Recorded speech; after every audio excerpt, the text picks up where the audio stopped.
하나님의 뜻으로 말미암아. 에베소서 1장 1절입니다. 지난 7번의 시간 동안 에베소서를 나누며 창세전 하나님의 크신 사랑의 계획을 예수 그리스도의 속량으로 이루시어 성령 하나님의 인치심으로 하나님의 구별된 백성에게 전신갑주를 입게 하시어 장성한 분량으로 자라가도록 하나님과 동행하는 삶으로 어떻게 살아가야 하는지 보여주셨습니다. 이렇게 주신 말씀을 우리 삶에 적용하여 각자 방향을 잡아 가야 할 것입니다. 우리보다 먼저 그 방향을 잡은 사도 바울은 어떻게 어떤 마음으로 하나님을 향한 믿음의 삶을 살았는지 나누겠습니다. 사도 바울은 약 10년 동안 1차, 2차, 3차 전도 여행 동안 가는 곳마다 대부분 거절당하고 환영받지 못하며 40에 한 번 감한 매를 5번 맞고 3번의 태장과 3번의 배 파손을 겪어 돌을 맞아 죽을 뻔하였으며 가는 곳마다 위협이 따랐으며 3차 전도 여행에서 마치고 왔을 때 내가 저 사도 바울을 죽이지 않으면 먹지도 마시지도 않을 거야 라고 작정한 사람들도 있었습니다.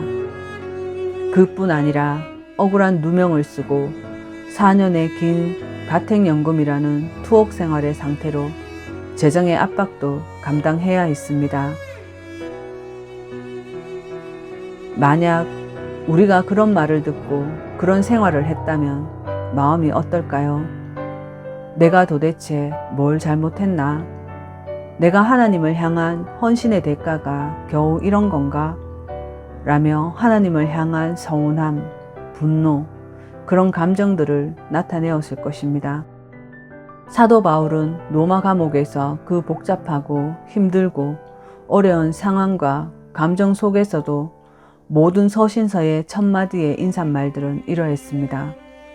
에베소서 1장 1절 하나님의 뜻으로 말미암아 그리스도 예수의 사도된 바울은, 또 고린도전서 1장 1절 하나님의 뜻을 따라 그리스도 예수의 사도로 부르심을 받은 바울은, 고린도후서 1장 1절 하나님의 뜻으로 말미암아 그리스도 예수의 사도된 바울은, 갈라디아서 1장 1절은 어떤가요? 사람에게서 난 것도 아니고 사람으로 말미암은 것도 아니고 오직 예수 그리스도와 그를 죽은 자 가운데 살리신 하나님 아버지로 말미암아 사도된 나 바울은, 이렇듯 항상 서신을 시작할 때마다 하나님의 뜻과 하나님의 주권으로 시작하며 모든 생각은 언제나 하나님으로부터 시작합니다. 사도 바울이 풍족한 삶을 살아서 필요한 것이 없었기에, 섭섭함이 없었기에, 전혀 문제가 없는 안락한 삶을 살았기에 이렇게 인사할 수 있었습니까? 아닙니다. 누구보다 문제가 많았으며 필요한 것도 많았습니다. 그런데 사도 바울이 기록한 서신 어느 곳을 봐도 자신의 필요로부터 시작하는 서신은 단 한 군데도 없었습니다. 오직 하나님의 뜻, 하나님의 주권, 하나님. 어떻게 사도 바울은 이렇게 흔들림 없이 오직 하나님만을 높이고 드러낼 수 있었을까요? 여러 억울한 상황에도 흔들리지 않고 트라우마 속에서도 자기 연민에 빠지지 않고 한결같은 마음으로 하나님을 믿고 신뢰하며 하나님과 동행할 수 있었을까요? 그렇다면 우리 삶의 태도는 어떻습니까? 우리 삶이 사도 바울보다 더 비참하거나 부족합니까? 우리는 무엇으로부터 시작합니까? 모든 이유가 나입니다. 나의 남편, 나의 자녀, 나의 직장, 나의 사업, 나의 건강, 나의 재산, 모든 것이 나로 시작하며 자기 연민에 빠져있는 그 신앙이 얼마나 위험한지 알지 못하고 매일 똑같이 자신을 위해 기도하고 자신을 위해 살아갑니다. 그렇게 자신을 위한 기도 제목들이 사라지고 나면 하나님을 또 잊고 기도 역시 등한히 하며 말씀 읽는 것도 등한히 하여 예배조차도 형식적으로 자신의 의를 드러내는 예배를 드리게 됩니다. 사랑하는 형제 자매 여러분, 우리의 신앙은 왜 이럴까요? 사도 바울의 한결같은 믿음의 삶 부럽지 않으십니까? 저는 솔직히 부럽습니다. 그 한결같은 삶, 그 비결은 무엇일까요? 그것은 나로부터 시작하지 않는 것입니다. 자기를 불쌍히 여기는 연민의 마음에서 벗어나고 내 필요, 내 감정, 내 억울함, 내 섭섭함이 아닌 모든 것을 하나님의 뜻으로부터 시작하는 것입니다. 이렇듯 사도 바울의 모든 시작과 생각이 하나님인 동시에 사람들이 사도 바울을 향한 모든 질문에 대한 답도 하나님이었습니다. 사도행전에서 3차 전도 여행을 마친 사도 바울이 예루살렘으로 가려고 할 때 여러 지역에 많은 기도하는 사람들에게 하나님께서 사도 바울의 고난과 환난의 환상을 보여주셨습니다. 사람들은 사도 바울에게 예루살렘을 가면 고난과 환난이 기다리고 있으니 가지 마세요 라고 권면합니다. 그런데 여기서 오해가 생길 수 있습니다. 그것은 왜 사도 바울은 성령께서 하시는 말씀을 듣지 않고 예루살렘에 가서 고난을 당하는 거지? 라고 생각할 수 있으나 그렇게 생각하시는 것은 사람의 생각입니다. 성령님께서 말씀하신 것은 사도 바울이 예루살렘에 가면 고난을 당하고 결박을 당하고 억울한 일을 당할 것이라고 알려주는 것이지 그런 고난, 억울함을 당하니 가지 말란 말은 어디에도 없습니다. 사도 바울을 따르는 많은 사람들이 사도 바울, 성령님이 알려주시는데 왜 자처해서 갑니까? 라는 질문에 사도 바울의 답은 역시 하나님이었습니다. 여러분, 우리에게도 이런 신앙, 이런 믿음이 생겼으면 좋겠습니다. 이 세상을 살아가는 모든 사람들 중에 어렵지 않은 사람이 어디 있겠습니까? 모든 사람은 각자 자신만의 십자가로 자신의 삶의 무게를 가지고 있습니다. 각자 삶의 무게로 인해 어떤 사람은 세상 속으로 휩쓸려 가거나 또 어떤 사람은 주님을 만나 세상 속에서 주님의 포도원으로 들어오는 경험을 하기도 합니다. 또 포도원에서 제대로 붙어 있지 못하면 떨어져 나가기도 합니다. 고난이 유익이라고 하신 성경 말씀 기억하십니까?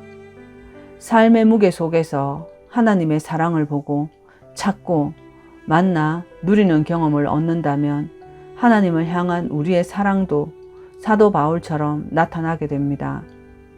하나님의 그 사랑을 누리고 만나는 길은 자신의 재정적인 필요, 자신의 건강, 자신의 명예, 눈에 보이는 세상적인 필요로부터 시작하지 않고 하나님의 뜻, 하나님의 영광, 하나님의 나라가 이 땅에 이루어지는 그것부터 우리의 기도를 시작해야 하는 것입니다. 그렇다면 나를 위한 기도는 하지 말아야 할까요? 아닙니다. 예수님께서 우리에게 가르쳐 주신 기도문을 보십시오. 하늘에 계신 우리 아버지, 아버지의 이름을 거룩하게 하시며 아버지의 나라가 오게 하시며 아버지의 뜻이 하늘에서와 같이 땅에서도 이루어지게 하소서 라고 하신 후 오늘 우리에게 일용할 양식을 주시고 라고 가르쳐 주시듯 우리의 필요를 말하는 것입니다. 우리가 무엇을 먼저 구해야 하는지, 무엇을 나중에 구해야 하는지를 말하는 것입니다. 절대 개인의 것을 구하지 마. 그건 세상적인 것이야 라는 것은 잘못된 것입니다. 그러므로 우리가 이 사도 바울의 인사말을 통해 배울 수 있는 것은 그의 모든 생각과 서신들과 그의 모든 시작은 언제나 하나님이 우선이었다라는 것을 알 수 있습니다. 또한 사도 바울은 13 서신을 통하여 자기 자신을 소개하는데 그중 9 서신에서도 사도 바울은 자신을 소개할 때 사도라고 소개합니다. 여러분, 이 사도라는 말을 어떻게 생각하십니까? 오늘날의 사도라는 말은 직임일 수 있고 자리일 수 있습니다. 그러나 그 당시의 사도라는 개념은 지금과는 다릅니다. 사도라는 말은 헬라어로 아포스톨로스라고 합니다. 이 아포스톨로스의 원래 뜻은 보냄을 받은 자라는 뜻입니다. 사도 바울의 모든 인사말에서 저는 예수님께서 보내신, 보냄받은 사람입니다 라고 말합니다. 그러나 아무나 사도 바울처럼 나는 보냄받은 사람입니다 라고 말할 수는 없습니다. 왜냐하면 보냄받았다고 자신을 소개하기 위해서는 반드시 세 가지에 대한 명확한 답이 있어야 합니다. 첫째, 당신은 누구십니까? 라는 질문에, 둘째, 누가 보냈습니까? 셋째, 목적이 무엇입니까? 이 세 가지에 대한 답을 가지고 있지 못하면 절대로 자신이 사도, 보냄받은 자라는 말을 쓸 수가 없습니다.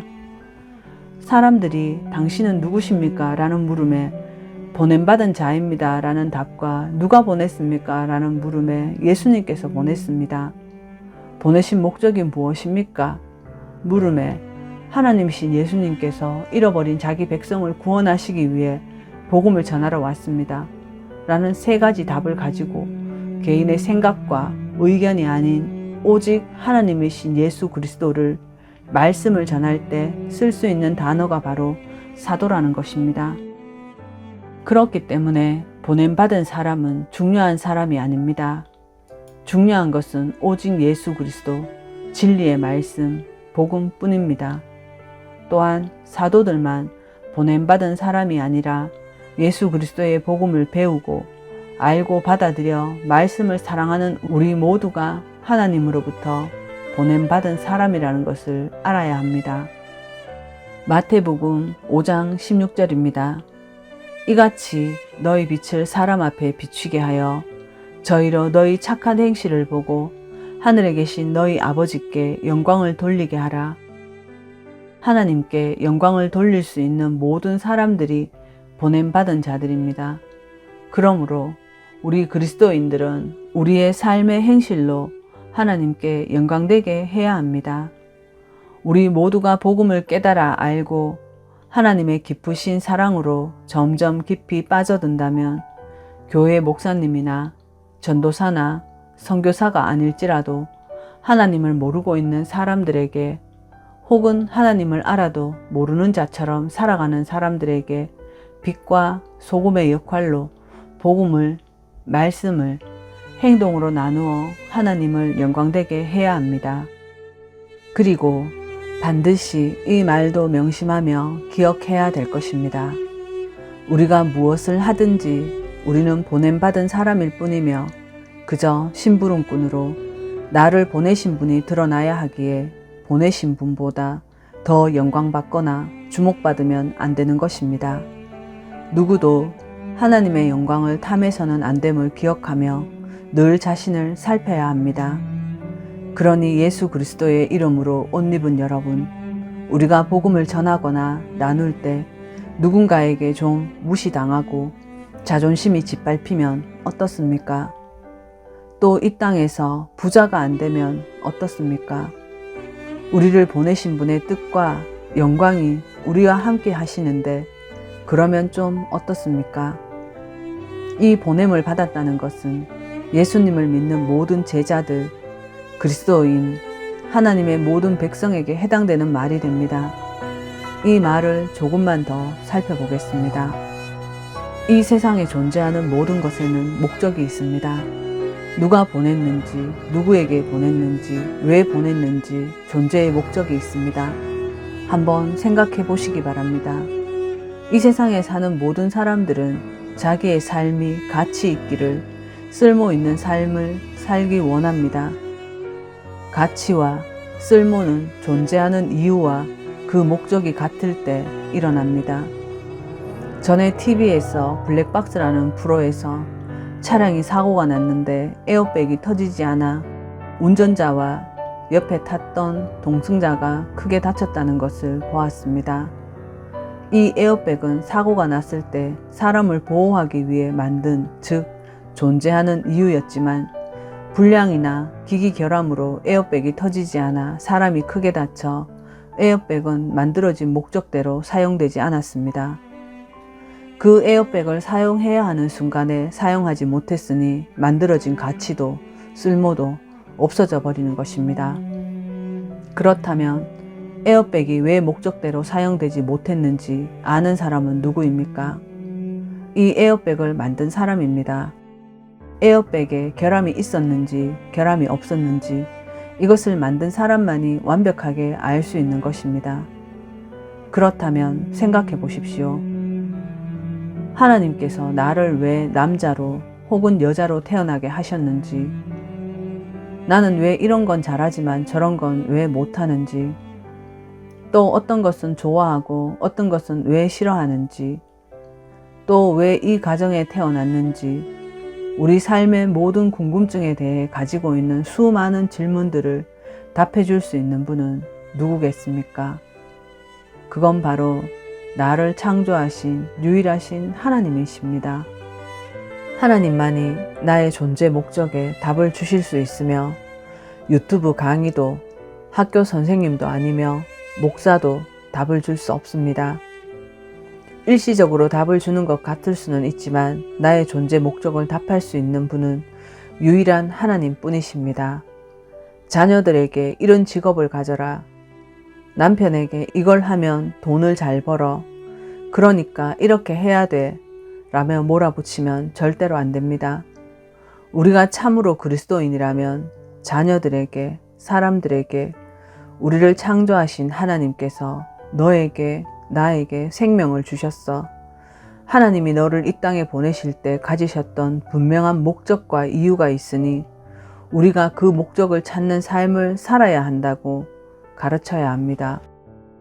우리 모두가 그 목적을 찾아 그 목적대로 살 때 모든 사람들은 기쁨을 가지고 행복을 가지며 가치 있는 삶을, 쓸모 있는 삶을 살게 됩니다.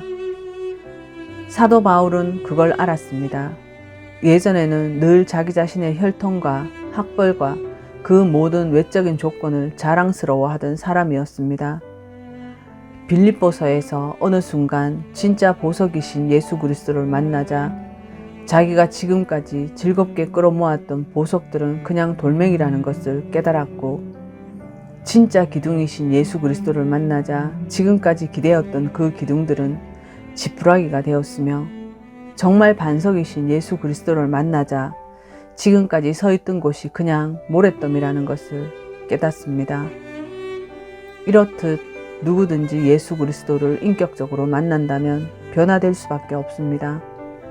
이렇게 예수님을 만났는데 변화 없는 삶을 산다는 것은 진짜 예수님을 만나지 못했거나 지식으로 알고 있거나 나는 예수님을 아는데 예수님은 나를 모르시거나 그중 하나일 것입니다. 그러니 나의 삶에, 내 자녀에게, 내 아내와 내 남편과 내 사랑하는 사람들에게 나누어 줄 수 있는 최고의 선물은 살아계신 예수 그리스도를 인격적으로 만나도록 돕는 것입니다. 그것이 오늘날을 살아가는 우리 모두 각 개인의 삶에 살아계신 하나님의 임재로 나에게서 그리스도의 향기로 나타나는 것입니다.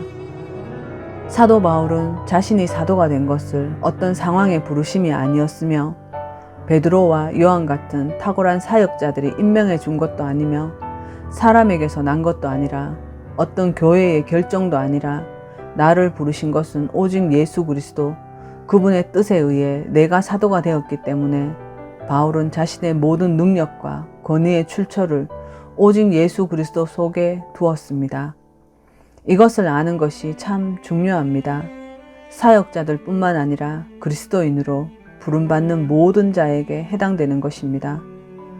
또한 그리스도인으로 살아가면서 농부이신 아버지를 오해하여 농부가 나무를 심은 목적은 생각하지 않고 자신들의 생각으로 그저 입으로 주여 주여 시인하면 된다라는 논리로 교회만 다니면 된다는 분들도 있기에 농부이신 아버지는 열매를 얻기 위해 구별된 백성들을 어떻게 가꾸시는지, 우리에게 어떻게 열매를 맺으시는지 알아보겠습니다. 요한복음 15장 1절에서 5절입니다. 나는 참 포도나무요 내 아버지는 농부시니 내 안에서 열매를 맺지 아니하는 모든 가지는 그분께서 제거하시고 열매를 맺는 모든 가지는 깨끗하게 하사 그것이 더 많은 열매를 맺게 하시느니라. 이제 너희는 내가 너희에게 일러준 말로 깨끗하게 되었으니 내 안에 거하라. 나도 너희 안에 거하리라.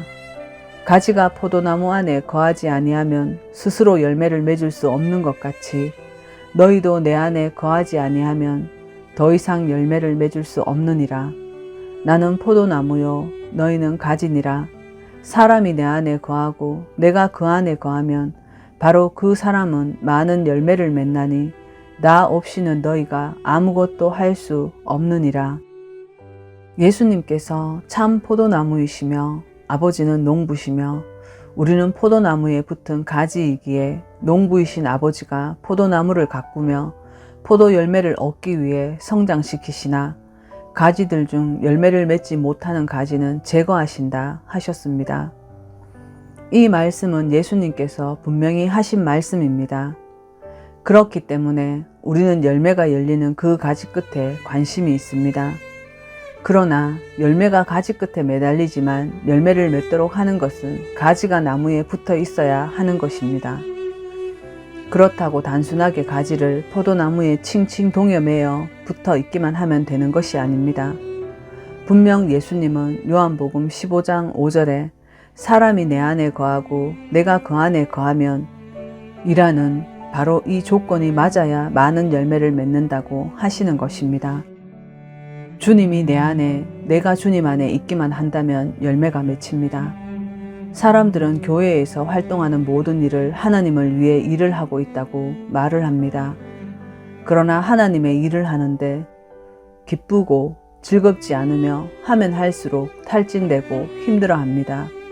왜 그럴까요? 그것은 하나님을 위해 일한다는 사람들의 모든 관심이 그 가지 끝에 열매를 보려 하기 때문입니다. 하나님의 일을 한다면서 하나님을 사랑해서 하는 일이 아니라 자신의 열매를 보려고 자신의 의를, 자신의 상급을 생각하기에 조금 힘들면 마음 상하고 하던 일도 하기 싫어하는 그런 모습들, 과연 하나님을 위한 일이었는지 자문해 보시기 바랍니다. 우리는 그 가지의 열매가 열리는지 열리지 않는지 가지 끝에 관심을 갖는 것이 아니라 그 가지가 잘 붙어 있으면서 영양 공급을 잘 받는지 살펴 서로 돕고 세우며 예수 그리스도라는 참 포도나무로부터 풍성한 영양분을 공급받아 농부이신 아버지께서 우리에게 자연스럽게 열매를 열려지게 하시도록 순종하는 삶이 되어야 하는 것입니다. 가지가 나무를 등한히 여기거나 서로 시기 질투로 부러져 대롱대롱 붙어 있게 된다면 충분한 영양분을 공급받지 못해 결국 가지는 말라버리고 열매도 없을 것입니다. 우리가 정말 많은 열매를 맺기 원한다면 그 열매가 맺히는 가지 끝이 아니라 하나님, 예수 그리스도, 성령님 이렇게 삼위일체 안에서 교제함으로 풍성한 은혜가 쏟아져 내 안에 영양분을 공급받아 열매가 자연스럽게 열려지도록 하는 것입니다. 내가 열매를 맺기 위해 애쓰지 않아도 자신도 모르는 사이에 열매가 맺혀지기 시작하는 것입니다. 이 비밀을 우리가 반드시 알아야 합니다. 즉, 매일 성경 말씀과 기도로, 묵상으로 주님과 교제할 때 그것이 영양분을 공급받는 것이며 성장하게 되는 것인데 어찌 열매가 없겠습니까? 여러분, 하나님께서, 예수님께서 요한복음 15장에 말씀하시는 열매는 포도입니다. 포도송이 기억하시죠? 포도송이를 머릿속에 한번 그려보십시오. 하나님께서 우리의 삶 속에서 원하시는 열매는 포도송이입니다. 그런데 우리가 원하는 열매는 늘 큰 거 한 방입니다. 수박 같은 것, 멜론 같은 것, 참외 같은 것, 이렇게 큰 열매를 그립니다. 과연 그럴까요? 아닙니다. 우리는 단 한 번에 기가 막히게 큰 헌신, 큰 헌금, 큰 사역, 단 한 번에 이루어지는 것을 생각하지만 그것은 틀렸습니다. 아닌 것입니다. 하나님이 우리에게 원하시는 열매는 우리의 삶의 포도송이 같이 한 알 한 알 작은 알갱이들이 모여 하나의 열매가 맺혀지기를 바라시는 것입니다.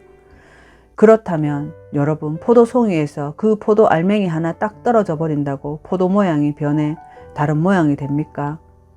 참외나 수박으로, 복숭아로 모양이 바뀝니까? 그렇지 않습니다. 무시할 수도 있는 작은 포도알 한 알 한 알이 모여서 포도송이가 됩니다. 매일 우리 삶에서 하나님의 뜻에 대한 순종, 말씀에 대한 순종, 다른 사람을, 이웃을, 형제 자매를 사랑하는 것, 말씀을 사랑하고 하나님의 뜻을 이루는 작은 선한 행위, 작은 질서 하나, 내가 이런 평범한 일, 작은 행동 하나 한다고 무슨 하나님의 나라가 이루어지겠어 라고 생각하는 그러한 것들이 모여 열매가 되는 것입니다. 그러니 그 작은 것을 무시하지 않으시기를 바랍니다. 마태복음 25장 21절입니다. 그 주인이 이르되 잘하였도다. 착하고 충성된 종아, 내가 작은 일에 충성하였음에 내가 많은 것으로 내게 맡기리니 내 주인의 즐거움에 참여할지어다 하고, 하나님께서 이렇게 말씀하시는데 그 작은 일들을 무시하시겠습니까? 하루하루 삶의 그 작은 순종들이 그 포도알 하나하나를 모아 열매가 맺히는 것입니다. 로마서 12장 1절입니다. 그러므로 형제들아, 내가 하나님의 모든 자비하심으로 너희를 권하노니 너희 몸을 하나님이 기뻐하시는 거룩한 산 제사로 드리라. 이는 너희의 드릴 영적 예배니라. 성경에 아무리 찾아봐도 창세기부터 요한계시록까지 한 방에 딱 그런 거는 없었습니다. 하나님이 원하시는 것은 오직 한 분이신 하나님을 경외하고 하나님께서 주신 인생의 모든 것을 누릴 때 감사하며 일상에서 무시해도 될 법한 작은 순종들이 모여 아름답고 탐스러운 열매로 우리 삶에 맺혀지는 그것을 그리스도께서 사랑의 열매라고 하시며 하나님께서 기뻐 받으시는 거룩한 산 제사라고 하십니다. 형제 자매 여러분, 우리가 이제 알았습니다. 사랑으로 작은 것부터 하나하나 행하기로 합시다. 우리 그런 삶을 서로 도와가며 완성해 갑시다. 말씀을 마칩니다.